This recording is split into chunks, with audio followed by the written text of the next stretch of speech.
Armenia की तुलना में अजरबैजान बड़ा देश है। अजरबैजान के पास ज्यादा मिलिट्री ताकत है, लेकिन पर्दे के सामने जितना आसान ये खेल दिखाई देता है उतना आसान नहीं है। बाजी कभी भी पलट सकती है।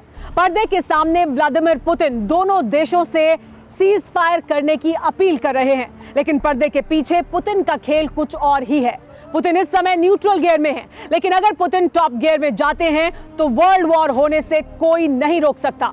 टेली सीरीज के इस एपिसोड में देखिए ring master, the game changer.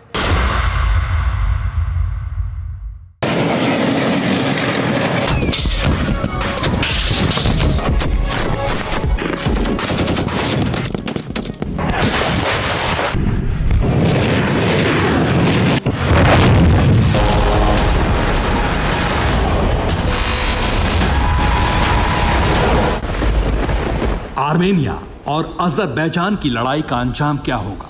उसके रिंग मास्टर हैं रूस के राष्ट्रपति व्लादिमीर पुतिन। इस युद्ध में आर्मेनिया जीतेगा या अजरबैजान?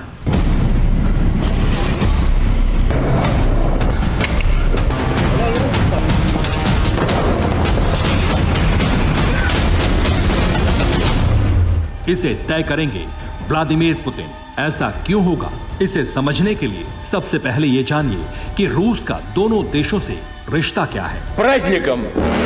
Ура! 1991 तक आर्मेनिया और अजरबैजान सोवियत संघ का हिस्सा थे। 1991 में विखंडन के बाद दोनों आजाद मुल्क बने। नागोर्नो कराबाख के लोगों ने अजरबैजान का हिस्सा होने से इनकार कर दिया। नागोर्नो कराबाख की संसद ने अजरबैजान में विलय के विरुद्ध प्रस्ताव पारित किया, जिसे मॉस्को ने सिरे से खारिज कर विवाद क्षेत्र को अजरबैजान के हवाले कर दिया।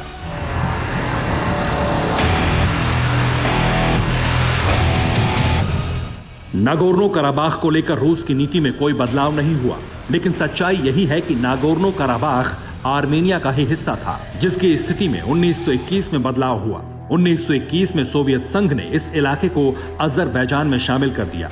फिर रूस ने हमेशा कोशिश की है कि इलाके में शांति कायम रहे।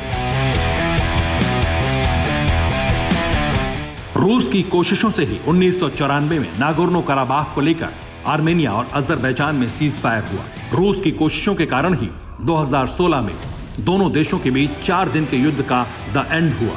रूस, फ्रांस और अमेरिका के मिन्स्क ग्रुप ने भी नागोर्नो कराबाख में शांति कायम करने की कोशिश की, लेकिन यह कामयाब नहीं हुई। दरअसल आर्मेनिया और अजरबैजान के लिए पुतिन का रोल बिग ब्रदर की तरह है। अब सवाल है, पुतिन युग में रूस का रोल क्या है?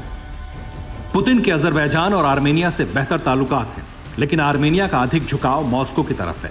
आर्मेनिया रूस के नेतृत्व वाले आर्थिक संगठन CSTO और EU का सदस्य है, जबकि अजरबैजान नहीं है। रूस की तरफ से आर्मेनिया को सैन्य मदद मिलती है और वहां रूस का मिलिट्री ठिकाना भी स्थापित है।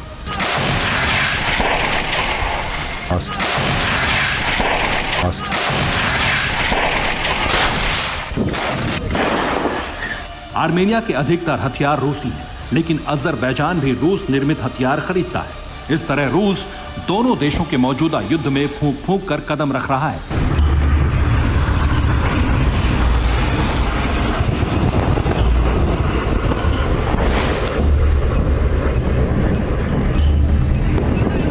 लेकिन यह तस्वीर बदल सकती है, क्योंकि अजरबैजान की तरफ से तुर्की मैदान में उतर गया है। अजरबैजान की 97% आबादी तुर्क मूल की है, लिहाजा तुर्की की तरफ उसका झुकाव स्वाभाविक है। और फिर अजरबैजान मुस्लिम मुल्क है और तुर्की के राष्ट्रपति एर्दोआन को इस्लामिक वर्ल्ड का खलीफा भी बनना है। इसलिए कहा जा रहा है कि जैसे जैसे आर्मेनिया और अजरबैजान का युद्ध गंभीर होता जाएगा, जैसे जैसे तुर्की का रोल अहम होता जाएगा, वैसे वैसे व्लादिमीर पुतिन आर्मेनिया के पक्ष में खुलकर सामने आते जाएंगे। वैसे भी पुतिन ने तुर्की के राष्ट्रपति एर्दोआन को अल्टीमेटम दे दिया है कि वो नागोर्नो कराबाख की लड़ाई से दूर रहे।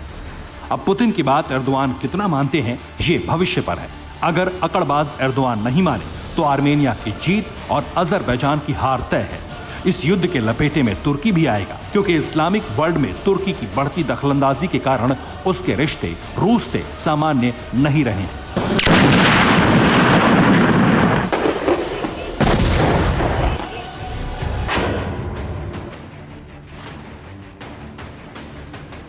न्यूज टॉप 9 रोज सुबह 7 बजे और शाम 7 बजे सिर्फ TV9 भारतवर्ष पर।